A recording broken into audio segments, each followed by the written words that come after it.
জিলহজ মাস শুরু হয়ে গেছে। এ মাস আসার পরে নবীজি কমপক্ষে কয়েকটা কাজ উম্মতদেরকে করার জন্য নির্দেশ দিয়েছে।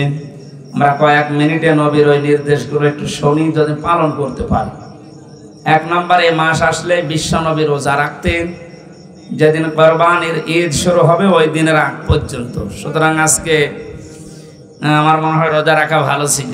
যারা রাখেন না নফল রোজা, এটা খুব জোর দিয়ে বলছি না, রাখবেন যদি পারেন। রোজা রাখলে শরীর সুস্থ থাকে এবং অনেক দিক থেকে উপকার আছে। যারা গ্যাস্ট্রিক, আলসার এ সমস্ত রোগের দোহাই দিয়ে রোজা রাখতে চান না, বিশ্বনবী যে সিস্টেমগুলো চালু করেছিলেন, প্রত্যেক মাসে 3টা করে রোজা রাখতেন, প্রত্যেক সপ্তাহে 2টা করে রোজা রাখতেন, আশুরার যে রোজা রাখতেন, জিলহজ মাসের যে রোজা রাখতেন, রমজানের রোজা রাখতেন, এগুলো খেলা করার জন্য আমাদের উপরে দেয় না। নবীজির অন্যান্য রোগ আমরা দেখতে পেয়েছি, কিন্তু কোনোদিন পেটের প্রিয়া, গ্যাস্ট্রিক, আলসার এই রোগ নবীজির ছিল না। কারণ রোজা রাখলে ওই রোগগুলো আস্তে আস্তে ভালো হয়ে যায়। সুবহানাল্লাহি ওয়া বিহামদিহি। যাদের অভ্যাস আছে আপনারা রাখবেন, সুস্থ থাকতে পারবেন। 2 নম্বরে, মাস আসলে নবীজি জিকির বাড়িয়ে দিতেন। কি বাড়াতেন? বলেন বলেন। জিকির মানে আমাদের ওই তাহেরি ভাইয়ের মতো জিকির না, এও জিকির করে। আল্লাহর নামে কিছুক্ষণ জিকির চালায়, এরপরে এমন এমন মানুষের নাম নিয়ে জিকির করে যেটা প্রকাশ্য শিরক। প্রকাশ্য কি? তার কথাগুলো কোরআনে কারিমের 2টা আয়াতের পুরা বিরুদ্ধে। সূরা আনআম 50 নম্বর আয়াত আর সূরা হুদ 34 নম্বর আয়াত। এই সমস্ত আয়াতের পুরা বিরুদ্ধে ওই মাওলানার কথা। মাওলানা বলে ভুল হবে। বললাম লিকুলি নাফসি, হে নবী আপনি বলেন যে আমার সম্পর্কে আমার কোনো আয়ত্ত নেই, যে আমি ভালো করব না মন্দ করব এটা আমার আয়ত্তে নেই। এবং এ কথা আমি বলি না যে আমি ফেরেশতা হয়ে গেছি, আল্লাহর ধনভাণ্ডার আমার কাছে আছে আর আমি গায়েবের খবর তোমাদের বলতে পারি, এ কথা আমি বলি না। কে বলছেন বলেন তো? আল্লাহ নবীজিকে দিয়ে কথাগুলো বলাচ্ছে যে আপনি বলেন যে আমি গায়েব জানি না, আল্লাহর ধনভাণ্ডার আমার কাছে নেই আর আমি ফেরেশতাও না। আমার কাজ কি? আমার কাছে ওহী আসে, আমি এইটা তোমাদের কাছে প্রচার করি, এইটাই আমার কাজ। অথচ আল্লাহর ধন রসুলকে দিয়ে আল্লাহ গেছে গায়েব হয়ে। এই সমস্ত উল্টাপাল্টা কথা যারা জিকিরের নাম দিয়ে আজ চালাচ্ছে জাতির ভেতরে, কোরআনের আয়াতের বিরুদ্ধে গেলে মানুষ কাফের হয়ে যায়, মুশরিক হয়ে যায়। কি হয়ে যায়? কোন কাফেরের মুশরিকের জানাজা পড়া জায়েজ আছে? এখন যারা জেনারেল শিক্ষিত মানুষগুলো, বিশেষ করে নবনির্বাচিত চেয়ারম্যান সহ যারা বসে আছে, এ কথা বললে ওনারা ধারণা করবে এক হুজুর আর এক হুজুরের বিরুদ্ধে বলছে। ও হুজুর, ওরে বললে গুনাহ হবে, ওর তো আর ইমানই নেই, ও তো কাফের হয়ে গেছে। কোন কাফেরের মুশরিকের জানাজা পড়া জায়েজ আছে? কেউ যদি জেনে শুনে কোনো হারাম কাজ করে তারও ঈমান নষ্ট হয়ে যায়। আমি জেলখানায় 3টা বছর পার করে আসলাম, কয়েকদিন আগে এসেছি। মাওলানা মামুনুল হক আমার সাথে ছিল। যতদিন ওনার সাথে সকালে আর দুপুরে খাবার খেতাম, মাঝে মাঝে আমারে বলতো, হামজা যদি বাইরে যেতে পারি জীবনে কোনো কাফের মুশরিকের জানাজা পড়াবো না, যাবো না। আমি বললাম এইটা নিয়ে আপনি এত কঠিন? এটা কোরআনের সরাসরি নির্দেশ। বিশ্বনবী নিজের চাচা মুশরিক ছিল, আবু তালেব। কি ছিল? বলেন বলেন। সে যখন মারা যাচ্ছিল তার কাছে যে বলেছিলেন, ইয়া আম্মি আবি তালিব কুল লা ইলাহা ইল্লাল্লাহ হাজ্জুল লাকা ইনদাল্লাহি ইয়াউমাল কিয়ামা। বুখারী শরীফের হাদিস। হে চাচা, আপনার জলে বলা লাগবে না, আপনার কানের কাছে শুধু মুখ নিয়ে বলেন যে লা ইলাহা ইল্লাল্লাহ মুহাম্মাদুর রাসূলুল্লাহ বলার দরকার নেই, কারণ ওইটার সাক্ষী তো আমি হয়েছি। আপনি শুধু আল্লাহর একত্ববাদের এই স্বীকার আমার কানের কাছে মুখ নিয়ে করেন, আমি কিয়ামতের দিন আল্লাহর কাছে ঝগড়া করে আপনাকে জান্নাতি নিয়ে দেব। পাশে দাঁড়িয়েছিল আবু জেহেল আর আবু সুফিয়ান। ডাক দিয়ে বলে, নেতা পড়বা? সারা জীবন বাপদাদার ধর্ম অনুসরণ করলে এখন ভাতিসারে নতুন ধর্ম গ্রহণ করে কলঙ্কিত হবা। বিশ্বনবীর দিকে তাকিয়ে বলেন, ভাতিজা আমি তোমাকে ভালোবাসি, কিন্তু তোমার এই কালেমাটা আমি পড়তে পারলাম না, তুমি আমারে মাফ করে দিও। দিনাজপুরবাসী মাফ করার একচ্ছত্র মালিকানা কার? নবীজির আছে। নবীজি কাউকে মাফ করতে পারে? নবীজির মন খারাপ হয়ে গেল, সঙ্গে সঙ্গে জিবরাইল এসে সূরা কাসাসের 56 নম্বর আয়াতটা নাযিল করলেন, ইন্নাকা লা তাহদি মান আহবাবতা ওয়ালাকিন্নাল্লাহা ইয়াহদি মাইয়াশা ওয়া হুয়া আ'লামু বিল মুহতাদিন। আল্লাহ পাক বলেন, হে নবী আপনি মন খারাপ করেন, এটা আপনার চাচা আমি জানি। এ সারা জীবন আপনাকে কোলে নিয়ে কাকে নিয়ে চোমা দিয়ে লালন পালন করেছি, আমি দেখেছি। হেদায়েত আপনার হাতে ছেড়ে দেয়নি যে যাকে ভালো লাগে তাকে দিয়ে দেবেন। এটা আমি আল্লাহ আমার নিজের হাতে রেখেছি। আমি যাকে ভালোবাসি, আমি যাকে মনে করি ইচ্ছা করি তার হেদায়েত দেয়। আর আমি আপনার চাইতে ভালো জানি যে হেদায়েত পাবে কে।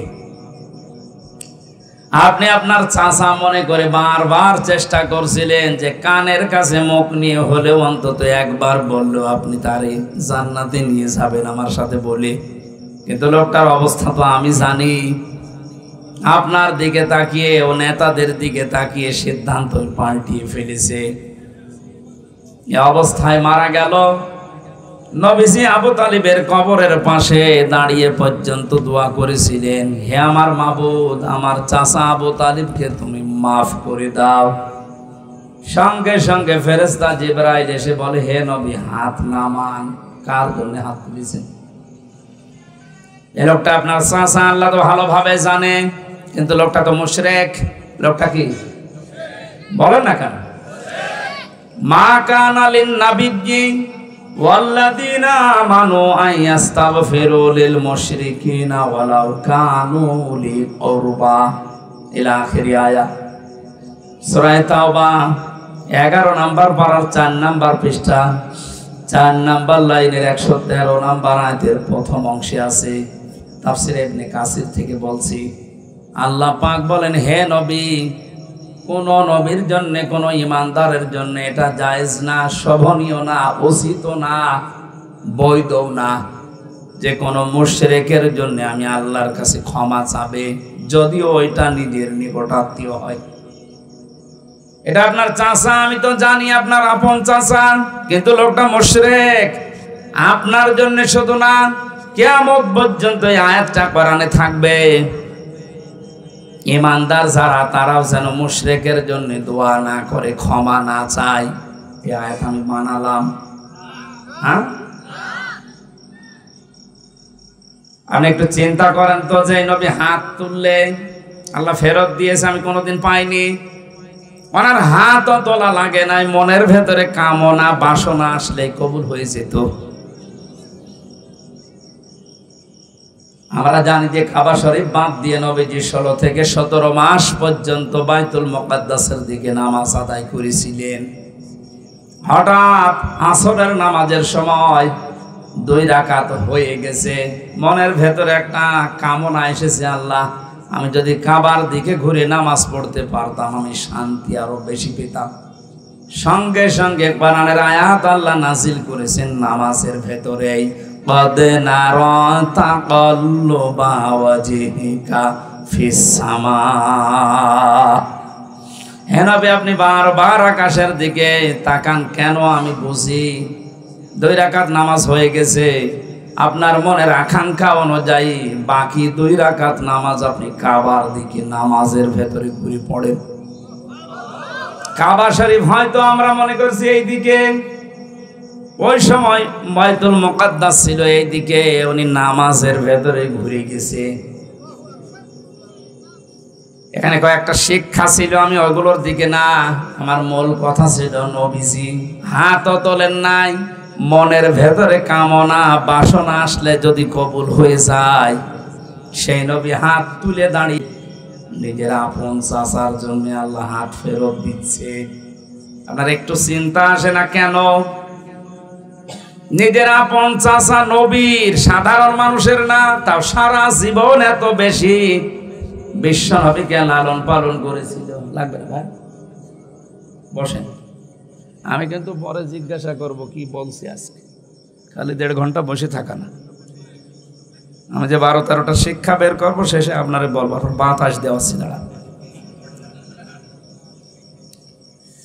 দিনাজপুরবাসী বিশ্বনবী মোহাম্মদ রাসূলুল্লাহর মতো এরকম নামি দামি মানুষের চাচা মারা গেলে যদি আল্লাহ হাত ফেরত দেয়, চাচা মুশরিক, আমি হামজার মতো, এমনকি কাবা শরীফের ইমাম এখন আব্দুর রহমান সোদাইসিকে দিয়েও যদি কেউ মুশরিকের জন্য দোয়া করে, ওইটা কবুল হবে। অথচ টাটকা মুশরিক বাংলাদেশে মরে যায়, আর আমরা দোয়া করে গরু জবাই করে ওরে জান্নাতে দিয়ে আসি, মনে হয় কন্ট্রাক্টারই নিয়েছে। জান্নাত তো আমাদের বাবার নাকি? এটা পুরাটা ধোঁকাবাজি। খালি আপনাদের এই গরু ছাগল গুলো নষ্ট হয়, তারা কিচ্ছু হয়। এই জন্য এত কড়া ছিলেন, বারবার বলতেন হামজা কোনো মুশরিকের জন্য আমি জানাজায় যাব না, এমনকি জানাজা পড়াবো না। আমাদের উচিত হচ্ছে আমাদের ঈমান যেন নষ্ট হয়ে না যায়, আর চাই নষ্ট হোক। আলেমের নাম নিয়ে আজ এমন কিছু মানুষ বের হচ্ছে এই দেশে, এদের পেছনে রাঘব বোয়ালরা আছে আমরা জানি, নয়তো এত শক্ত কথা বলার পরে এই ৯৬% মুসলমানের দেশে টিকে থাকা সম্ভব না। যে কথাগুলো বলা হয় পুরাপুরি ঈমান শেষ হয়ে গেছে, অথচ এর বড় কিছু আবেগলা নারী পুরুষ তার পেছনে আছে না নেই? বাংলার মুসলমানেরা হুশ আপনাদের কবে আসবে আমি জানি না, এখনই আপনাদের বিবেককে কাজে লাগান। ওয়াকালু লাউ কুন্না নাসমাউ আও নাকিলু মা কুন্না ফি আসহাবিস সাঈর। সূরা মুলকের 10 নম্বর আয়াতটা একটু ভালো করে খেয়াল করেন, আল্লাহর কথা। জাহান্নামে সাঈরের দরজা দিয়ে যখন মানুষ প্রবেশ করবে, দারোয়ান ফেরেশতা মালিক জিজ্ঞাসা করবে যে কেন এসেছেন আপনি জাহান্নামে সাঈরে। আমি এর আগে অনেকবার বলেছি জাহান্নামে একটা, জাহান্নামের দরজা 7টা। শিরিক যদি কোনো মানুষ করে, এ লোকটা যদি মুশরিক সত্যি সত্যি প্রমাণ হয়ে যায়, এর জানাজা পড়া, এর জন্য দোয়া করা হারাম। আর কেউ যদি জেনে শুনে কোনো হারাম কাজ করে, তার ঈমান নষ্ট হয়ে যায়। এ পর্যন্ত বুঝেছেন? সুতরাং যারা জাতিকে আর শিরিকের দিকে ধাবিত করছে জিকিরের নাম নিয়ে, জিকির হবে কার নামে বলেন তো? আল্লাহ বাদ দিয়ে কেউ যদি আলী বাবা, শাহ আলী বাবা, দয়াল বাবা, পাগলা বাবার নামে জিকির করে, ও শিরিক করছে না? আর শিরিক করলে তাকে বলা হয় মুশরিক। আর মুশরিকের জানাজা পড়া, দোয়া করা জায়েজ আছে? এখন তো ফতোয়া আপনারা দিতে পারবেন। এখানে জিলহজ মাস শুরু হওয়ার পরে নবীজি যে 2 নাম্বার কাজ বেশি করতেন সেটা জিকির, কিন্তু এটা হওয়া লাগবে কার নামে? আরো জোরে। জিকিরের শব্দ আমরা কোরআন হাদিসে পেয়েছি মাত্র 4টা, সুবহানাল্লাহ, আলহামদুলিল্লাহ, লা ইলাহা ইল্লাল্লাহু, আল্লাহু আকবার। জিকিরের শব্দ কয়টা বলেন তো? জিকিরের সিস্টেমও আছে 4টা। যেমন তেমন ভাবে যা তা করে আপনি করবেন, এটা ইবাদত হবে না। কারণ এই জিকির তো আর খেলা তোলা জিনিস না, এটা একটা ইবাদত। এটা কি? নামাজে দাঁড়িয়ে যেমন এদিক ওদিকে তাকালে নামাজ হয় না, কথা বললে নামাজ হয় না, হাসলে নামাজ হয় না, হয়? বলেন। নামাজের ভেতরে যদি মন এদিক ওদিকে চলে যায়, আমলে কাসির হয়, তাও নামাজ হয়। তাহলে ওইটা যদি ইবাদত হয়, জিকিরও কি? জিকির যদি ইবাদত মনে করে কেউ করে থাকেন, শব্দ হচ্ছে জিকিরের। আবার বলেন তো কয়টা? বলেন। সিস্টেম 4টা। 1 নম্বরের শব্দ হচ্ছে আযকুর রাব্বাকা ফি নাফসিকা তাদাররুআ ওয়া খিফাতা ওয়া দুনাল জাহরি মিনাল কওলি ইলা আখির আয়াত। সূরা আরাফের 205 নম্বর আয়াতের প্রথম অংশে আছে, হে নবী আপনার রবকে আপনি যখন ডাকবেন মনে মনে ডাকবেন। কিভাবে? দিনাজপুরবাসী, এটা রেকর্ড হচ্ছে, কালকে সারা দুনিয়ায় ছড়াবে। সবাইকে উদ্দেশ্য করে বলছি, জিকির যেহেতু ইবাদত, আরে জিলহজ মাস আসলে নবী যেটা বাড়িয়ে দিতেন, সুতরাং পদ্ধতি নেওয়া লাগবে নবীর কাছ থেকে, কোনো বাবার কাছে না। এক নম্বরে শব্দ কি? সুবহানাল্লাহ। 2 নম্বরে আলহামদুলিল্লাহ। 3 নম্বরে লা ইলাহা ইল্লাল্লাহ। 4 নম্বরে আল্লাহু আকবার। এর বাইরে কোনো জিকিরের শব্দ নেই, যদি থাকে ওগুলো দোয়া দরুদ। আমি কিছুক্ষণ আগে যেটা বললাম ওটা কোরআনের আয়াত, দোয়া হিসাবে আমরা পড়ি, রব্বানা আতিনা ফিদ দুনিয়া হাসানা, দুনিয়ায় আমাদের কল্যাণ দাও। ওটা একটা দোয়া, আমরা পড়ি কোরআনের আয়াতকে দোয়া হিসাবে। আর জিকির এটা ইবাদত, এটা নামাজের মতো, হজের মতো, যাকাতের মতো। এটা কি বলেন? শব্দ যে 4টা বললাম, এর বাইরে কোন শব্দ আছে? এমনকি ইয়া রাসূলুল্লাহ, ইয়া রাসূলুল্লাহ জিকির করা হারাম। জিকির রাসূলের নামে নেই, রাসূলের নামে আছে দরুদ শরীফ। রাসূলের নামে কি জিকির? শুধুমাত্র করা লাগবে কার নামে? উযকুরুল্লাহা কামা আল্লামাকুম, জিকির করো ওইভাবে যেভাবে আল্লাহ শিখিয়েছেন। তা আল্লাহ সূরা আরাফের 205 নম্বর আয়াতে তো শিখিয়ে দিলেন আপনার রবের জিকির করবেন মনে মনে। 2 নম্বরে ভেতর সন্তুষ্ট হয়ে, 3 নম্বরে কান্না জড়িত কণ্ঠে, 4 নম্বরে উচ্চ আওয়াজ বাদ দিয়ে। এর রেকর্ডকে তো বিষয় ছড়িয়ে দেবেন কালকে। সারা পৃথিবীর মুসলমানদেরকে বলছি, যেখানে যান এই 4টা সিস্টেমের বাইরে যদি কেউ জিকির দেয়, ওটা জিকির না, ওটা ওর ফিকির।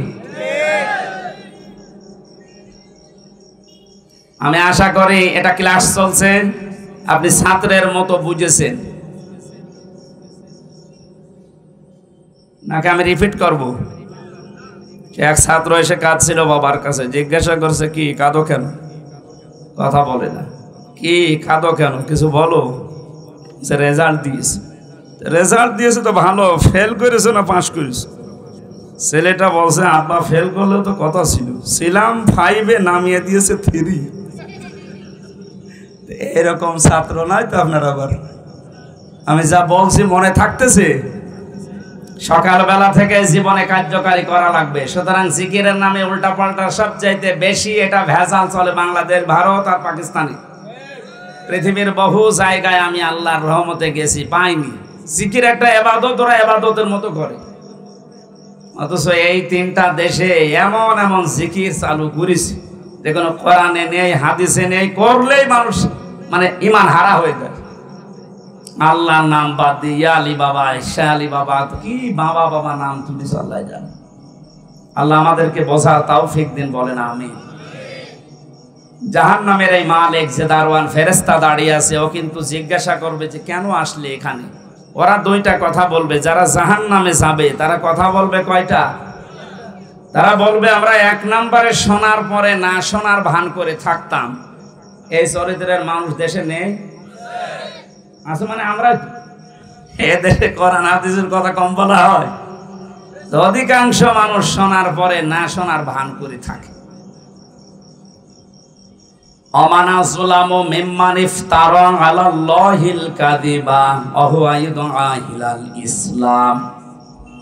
সূরা সাফের 7 নম্বর আয়াতের প্রথম অংশে আল্লাহ জানিয়েছেন, এ পৃথিবীতে আমি আল্লাহর ভাষায় সবচাইতে বড় জালেম হচ্ছে ওই লোকটা যাকে ইসলামের দিকে ডাকা হয়, আহ্বান করা হয়, অথচ এই লোকটা ঘাড় ঘুরিয়ে অন্যদিকে চলে যায়। আর এই চরিত্রের মানুষ আমাদের দেশে বেশি। জাহান্নামে লাশার বর্ণনা পড়েছিলাম কোরআনে কারিমের সূরা মারিজে। আল্লাহ পাক জানিয়েছেন, কাল্লা ইন্নাহা লাযা নাসাআতাল লিশাওয়া। জাহান্নামের লাশা একটা দরজার নাম। এখানে ওসি সাহেব আছে, চেয়ারম্যান আছে, জেনারেল শিক্ষিত মানুষ। ওনারা যদি জিজ্ঞাসা করেন জাহান্নাম কয়টা, আমার মনে হয় 1 বাক্যে বলবে 7টা। জিজ্ঞাসা করে দেখেন। অথচ কোরআনে কারিমে, হাদিসে, আমি তো কোরআনের উপরে অনার্স মাস্টার্স করেছি, আমি দেখেছি কোরআনে কোন জায়গায় জাহান্নাম 7টা এ কথা নেই। লাহা সাবাআতু আবওয়াব, আল্লাহ বলেন জাহান্নামের দরজা 7টা। কয়টা? লিকুল্লি বাবিম মিনহুম জুজউম মাকসুম। পৃথিবীতে যে যেই ধরনের অপরাধ করবে, গুনাহ করবে, আল্লাহ তাকে ওই দরজা দিয়ে প্রবেশ করিয়ে শাস্তি দেবে। এখানে যে বর্ণনা চলছে, কোন দরজা? লাজা। বলেন বলেন। আগেরটা গেল সাঈর। দুইটা কারণে আল্লাহ সাঈর নামে ওই দরজা দিয়ে প্রবেশ করিয়ে শাস্তি দেবে। এক নম্বরে যারা শোনার পরে না শোনার ভান করে থাকতো, দুই নম্বরে যারা তাদের আকেল, তাদের কমন সেন্স, যাদের বিবেক কাজে লাগাতো না দুনিয়ায়, এই দুইটা গুণ যাদের, তাদের সাঈরে আল্লাহ দেবে। আর লাজায় দেওয়ার জন্য দুইটা গুণ আমরা পেয়েছি। এক নম্বরে তাদউ মান আদবারা ওয়া তাওয়াল্লা, জাহান্নামে লাজা। এই দরজা তাদেরকে ডাকবে যারা সত্যকে সত্য জানার পরও ঘাড় ঘুরিয়ে চলে যেত। আর এটাও বাংলাদেশে বেশি। আমাদের জাতির পিতা হযরত ইব্রাহিম নবী আলাইহিস সালাম, তিনি আমার আল্লাহকে খোঁজ করার জন্য নিজের তরফ থেকে চেষ্টা করে করে খুঁজে নিয়েছিলেন। কখনো রাতের বেলা আকাশের তারকা, চাঁদ, দিনের বেলা সূর্য, গাছ, এ সমস্ত জিনিসগুলো দেখে দেখে যেই অস্ত্রমিত হয়ে যেত, বলতো না যা ডুবে যায় সেগুলো আমার মালিক হতে পারে না। তিনি শেষে ঘোষণায় দিয়েছিলেন, হে আমার জাতির লোকেরা, শুনে রাখো, ইন্নী ওয়াজ্জাহাতু ওয়াজহিয়া লিল্লাযী ফাতারাস সামাওয়াতি ওয়াল আরদা হানিফা ওয়া মা আনা মিনাল মুশরিকিন। এটা জায়নামাজের দোয়া বলে অনেকে চালায়। না না, এটা জায়নামাজের দোয়া না। এখানে অনেকগুলো বিষয় শেখার আছে। যারা ইসলাম সম্পর্কে না জেনে এরকম উল্টাপাল্টা কাজ ইবাদত মনে করে করেন, এগুলো বেদাত হবে। এটা কি জায়নামাজে দাঁড়ানোর দোয়া? এটা কোরআনে কারিমের সূরা আনআম ৭৯ নম্বর একটা আয়াত। এই আয়াতটার ভেতরে তিনটা বিষয় আল্লাহ মানুষকে জানাতে চেয়েছেন। মানুষ যখন মেন্টালিটি ঠিক করবে, নামাজে দাঁড়ানোর প্রস্তুতি নেবে, তখন যেন আল্লাহু আকবার বলার পরে এই দোয়াটা আগে পড়ে, এরপরে নামাজ শুরু করবে। আল্লাহকে বলা লাগে যে ইন্নী ওয়াজ্জাহাতু, আমার চেহারা আমি ধরিয়ে দিলাম। চেহারা মানে শুধু এটা না। এই যে আমরা জানি যে মুসলমান, তামাম দুনিয়ার সব মুসলমান একটা শরীরের মতো। একটা শরীরের মতো কোনো জায়গায় যদি আঘাত লাগে, শরীরের মাথা যেমন টের পায়, তামাম দুনিয়ার মুসলমানের কোনো জায়গায় যদি আঘাত লাগে, বাংলাদেশ থেকে অন্তত আপনি এটা টের পাবেন। আমি কয়েকদিন আগে একটা ঘটনা শুনছিলাম। চিত্রনায়ক ছিল মিঠুন, নাম শোনেননি? এই লোকটা পরবর্তীতে সিনেমা জগৎ ছেড়ে দিয়ে, চলচ্চিত্র বাদ দিয়ে চলে আসে ইসলামের লাইনে। ওনার ব্যক্তিগত একটা কাহিনী শুনলাম। একজন মারা গেছে, ওনার কাছে খবর দেওয়ার পরে বলছে একটা লোক বিপদে পড়েছে, পড়ে যাও, মারা গেছে। উনি ইন্না লিল্লাহ পড়লেন না, একটু আফসোস করবেন, করেন। কি হয়েছে ভাই আপনার? একজন মারা গেল, বিপদে পড়লো, আপনি ইন্না লিল্লাহ পড়ে বা অন্য কোনো কিছু বলে? বলছে না, আমার মনের ভেতরে তো ওই রকম কিছু আসতেছে না। কারণ আল মুসলিম ও আখুল মুসলিম, মুসলমান মুসলমানের ভাই। নবীজির হাদিস ছিল তামাম পৃথিবীর সব মুসলমান একটা শরীরের মতো। শরীরের কোন জায়গায় আঘাত লাগলে যেমন তামাম শরীরে খবর হয়ে যায়, আপনি আমাকে খবর দিলেন যে একজন মুসলমান বিপদে পড়েছে, মরে গেছে। তা আমার শরীরের ভেতরে তো সেরকম কোনো অনুভূতি আমি পাচ্ছি না। তা আমার মনে হয় তার কিছু হয়নি। পরবর্তীতে খোঁজ নিয়ে দেখা গেল, হ্যাঁ সত্যিই ও বিপদে থেকে বেঁচে গেছে। আমি এটা দ্বারা বোঝাতে চাচ্ছিলাম, একজন মুসলমানের ভেতরে কিরকম অনুভূতি আসলে সে বুঝতে পারে যে আমার মুসলমান ভাই বিপদে পড়েনি। তাম দুনিয়ার মুসলমানেরা যদি আজ নবীজির হাদিস অনুযায়ী একটা শরীরের মতো আমরা হতে পারতাম, আমার মনে হয় ফিলিস্তিনে যে অবস্থা চলছে আরো অনেক আগে স্বাধীন হয়ে যেত। আমরা ওই হাদিসটাকে ওই ধাঁচে নিয়ে যেতে পারিনি। তাহলে আমার চেহারা বলতে শুধুমাত্র এই মুখমণ্ডল না, আমার ব্যক্তি, পরিবার, সমাজ, রাষ্ট্র প্রত্যেকটা একটা চেহারা। প্রত্যেকটা কি? এই চেহারাগুলো আমি সব আজ ঘুরিয়ে দিলাম আল্লাহ তোমার দিকে। তুমি আসমান আর জমিন বানিয়েছো আমি খেলা করার জন্যে, লোক দেখানোর জন্য না, হানিফা একনিষ্ঠ ভাবে আমি ঘুরিয়েছি। এখন আমি আর কারো দিকে নেই, আমি চীনের দিকে নেই, আমেরিকার দিকে নেই, রাশিয়ার দিকে নেই, ভারতের দিকে নেই, আমি আছি তোমার দিকে। এই কথা বলে মানুষ একটা নামাজে দাঁড়ায় আল্লাহু আকবার বলার পরে এই কথা বলতেছে, ও কোন জায়গায় আছে আপনি টের পাচ্ছেন? আল্লাহর সামনে সরাসরি দাঁড়িয়ে ওমান আমিনাল মুশরিকিন, আর বলছে আল্লাহ আমি কিন্তু মুশরিক না। জাতির পিতা হযরত ইব্রাহিম আল্লাহকে খোঁজ করে করে তিনি পেয়েছিলেন, আর আমাদেরকে ইসলামের নিয়ম নীতিগুলো চোখে আঙ্গুল দিয়ে দেখিয়ে দিলেও আমরা অনেকে মানতে চাই না। আমি এটা বোঝাতে চাচ্ছি, জাহান্নামে লাসার এই দরজা তো তাদের ডাকবে যে মানুষগুলোকে সত্য জানার পরও যারা অহংকার করে ঘাড় ঘুরিয়ে দুনিয়া থেকে মুখ ফিরিয়ে চলে। আর এটা দিন দিন এদেশে বেড়ে যাচ্ছে।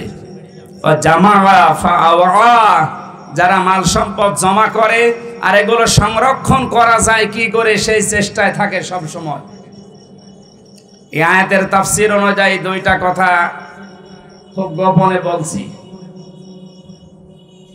মাইক বাদ দিয়ে বলবো নাকি? কোরআনে কারিমে আল্লাহ রাব্বুল আলামিন জানিয়েছেন, ওমান আ'রাদা আন যিকরি ফাইন্না লাহু মাঈশাতান দনকা ওয়া নাহশুরুহু ইয়াওমাল কিয়ামাতি আ'মা। সূরা তাহার 124 নম্বর আয়াতে আল্লাহ পাক জানিয়েছেন, আল্লাহর বিধান, আল্লাহর আইন বাদ দিয়ে পৃথিবীতে কেউ যদি উপায় করে, টাকা পয়সা কামাই করে, ইনকাম করে, দুইটা ক্ষতি হবে তার। এক নম্বরে আল্লাহ তার দুনিয়ার জীবনটা দঙ্কা সংকীর্ণ করে দেবে। দঙ্কা শব্দের যতগুলো ব্যাখ্যা আমি পেয়েছি বিভিন্ন তাফসিরে, বিশেষ করে ফি জিলাল কোরআন, সাইয়্যিদ কুতুব রহমাতুল্লাহ আলাইহি উনি দঙ্কার ব্যাখ্যায় 7টা বিষয় তুলে এনেছেন। আপনারা শুনতেছেন নাকি আমি মাছের কাহিনী শুরু করব? না, আমার মাছের কাহিনী মুখস্থ আছে, আমি বলি আপনারা তা ধরে বসে থাকেন। এটা ক্লাস চলছে, বললাম না 1 ঘন্টার কোরআনের একটা ক্লাস চলছে। ক্লাসের মতো আরো অ্যাক্টিভ হয়ে থাকেন, সব বাদ দেন। যারা ইনকাম করবে অবৈধ দুনিয়াতে উল্টা পাল্টা, তাদের এই ইনকামের বিষয়ে দঙ্কা দিয়েছেন আল্লাহ। কি দিয়েছেন? এটা মনে হয় ফেরেশতাদের জন্য। কাদের জন্য? যেহেতু ইনকাম উপায় আমরা করি, আর কোরআন আল্লাহ আমাদের উপরে নাযিল করেছে, আর এই কোরআনে এই আয়াত আছে সূরা তাহা 19 নম্বর পৃষ্ঠা 124 নম্বর আয়াত। যেহেতু সব শ্রেণীর মানুষ এখানে আমরা আছি, এই জন্য আয়াতটা আমরা তুলে নিয়ে আসলাম এই জামাআ ফাওয়ার ব্যাখ্যায়। যারা অবৈধ ইনকাম করছেন, আপনি মনে করছেন আমরা মাত্র 5000 মানুষ শুনছি, না, এটা এখন তাম দুনিয়ায় ছড়াচ্ছে। সবাইকে উদ্দেশ্য করে বলছে, যারা অবৈধ ইনকাম এখনো থামাননি, থামেন। টাকা পয়সা যারা জমা করতেই আছেন, আর রক্ষণ করবেন কি করে, সংরক্ষণ করে রাখবেন এই চিন্তায় আছেন না, আপনি পারবেন না। তাহলে আল্লাহর দঙ্কা এই শব্দটা মিথ্যা হয়ে যাবে। আল্লাহ তার কোরআনকে দুনিয়ায় মিথ্যা প্রমাণ করবে? বলেন। সুতরাং এর ভেতরে যা আছে কার্যকর 100 ভাগ হবে, আর এটা যে হচ্ছে আপনাকে আমি দেখাচ্ছি। দাঁড়া, দঙ্কার কয়টা ব্যাখ্যা বললাম? বলেন বলেন। 1 নম্বরে দুনিয়ার চর্ম চোখে আপনি দেখতে পাবেন আয় উন্নতি ভালোই হচ্ছে, বিভিন্ন লাইন দিয়ে অর্থ সম্পদ, টাকা পয়সা, বাড়ি গাড়ি, ব্যাংক ব্যালেন্স হয়ে যাচ্ছে। টাকা আসবে হয়তো আপনার 10 লাইন দিয়ে। আল্লাহ বলেন, আমার আইন, আমার বিধান, আমার জিকির বাদ দিয়ে যদি ওগুলো উপায় হয়, তোমার ওই টাকা ব্যয় হবে 15 লাইন দিয়ে। ওগুলো আসবে হয়তো 10 লাইন দিয়ে, বাজারের টাকা, ব্রিজের টাকা, কালভার্টের টাকা, কত জায়গার কত জায়গায় আপনি সব সেট করে রেখেছেন, শুধু নিজে কিছু করেন না, ফেরেশতা সেট করা আছে। মাসে মাসে ওখান থেকে আপনার অ্যাকাউন্টে টাকা আসতে আছে, আসবে 10 লাইন দিয়ে, যাবে 15 লাইন দিয়ে। 2 নম্বরের ব্যাখ্যা, যারা অবৈধ ইনকাম করে তাদের এই অবৈধ জিনিস আল্লাহ দুনিয়াতে তাদের ভোগ করতে দেয় না। এটা যে দেয় না তার প্রমাণ বাংলাদেশে নেই, নাম ধরা লাগবে। সাবেক এই লোকটা গোপালগঞ্জের 4 ভাগের 1 ভাগ নিচে কিনে নিয়েছিল।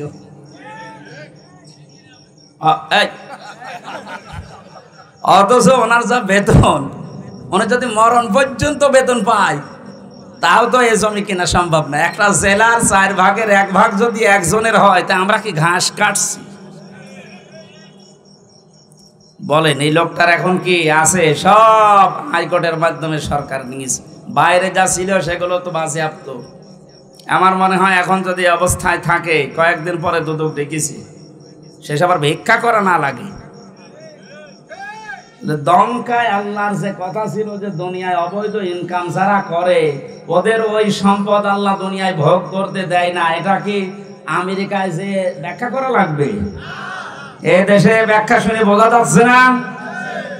দুনিয়ায় যারা 3 নম্বরের ব্যাখ্যা, যারা পৃথিবীর ময়দান থেকে এভাবে উপায় করে ওদেরকে আল্লাহ অপমৃত্যু দেয়। মানুষগুলো তো ইমান নসিব হয় না, এমন মৃত্যু হয় দুনিয়া আটকে ওঠে। আমার ঝিনাইদার একজন কয়েকদিন আগে গেছে, 200 কোটি টাকার মামলা। আপনি মনে করেন কি যে 200 কোটি টাকা আপনার এই মুরব্বীরে যদি এখন থেকে বসিয়ে দেন, মরণ পর্যন্ত শুধু গুনতে থাকবে, সে করতে পারবে না। 200 কোটি, এটা মানুষের কয় টাকা লাগে এ দুনিয়া চলতে বলেন? মামলা হওয়ার পরে কি হয়েছে দেখেছে? লাশের টুকরো খুঁজে পাওয়া যাচ্ছে না। তার মেয়ে এখন কান্নাকাটি করছে যে একটা টুকরো অন্তত দেন, অন্তত লাশটা মনে করে দাফন করি, জানাজা পড়াই, তাও পাচ্ছে। কয়েকদিন আগে ভারতের কলকাতার একটা খেজুর গাছে নাকি 2টো বিচি ঝুলেছিল। অনেকে বলছে এইটা এই লোকের বিচি।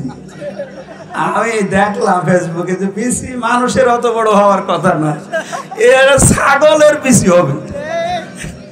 হয়তো ছাগল জবাই করে বিচি এরকম ঝুলিয়ে দিচ্ছে। কোন জায়গায় আল্লাহ নামিয়েছে আপনি তাকান। আপনি এখনো অবৈধ ইনকাম বন্ধ করেন না, উল্টাপাল্টা মামলা দিয়ে মানুষকে আপনি কালার করে দিন। এজন্য এগুলো করেন না। যারা মানুষের নামে মিথ্যা মামলা দেন, মানুষকে হয়রানি করেন, এর মাধ্যমে জুলুমের মাধ্যমে অবৈধ টাকা ইনকাম করেন, এই টাকা আপনি ভোগ করে যেতে পারবেন না।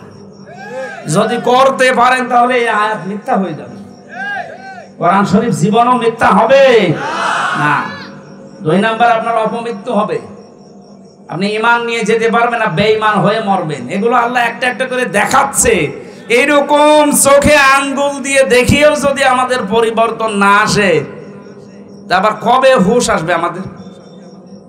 আমার দাদা মারা গেছে আমি জেলখানায় থাকতে, উনি মাঝে মাঝে বলতো যে গন্ডার, এর চামড়া এত মোটা, এর কাঁতো কুতু দিলে নাকি 3 দিন পরে টের পায় যে কাঁতো কুতু লেগেছে। এক লোক শ্বশুর বাড়ি যাচ্ছিল, রাস্তার পর এক গন্ডার কাঁতো কুতু দিয়েছে। কি গো, আমারে কাঁতো কুতু দিলে আমি হাসি, আর এ হাসে না কেন? 3 দিন শ্বশুর বাড়ি থাকার পরে আসার সময় দেখছে গন্ডার হাসতেছে। বলছে, বন্ধু তোমার 3 দিন আগে কাতুকুতু দিয়েছি আমি, তখন তো তুমি হাসলে না, আজকে হাসতেছো।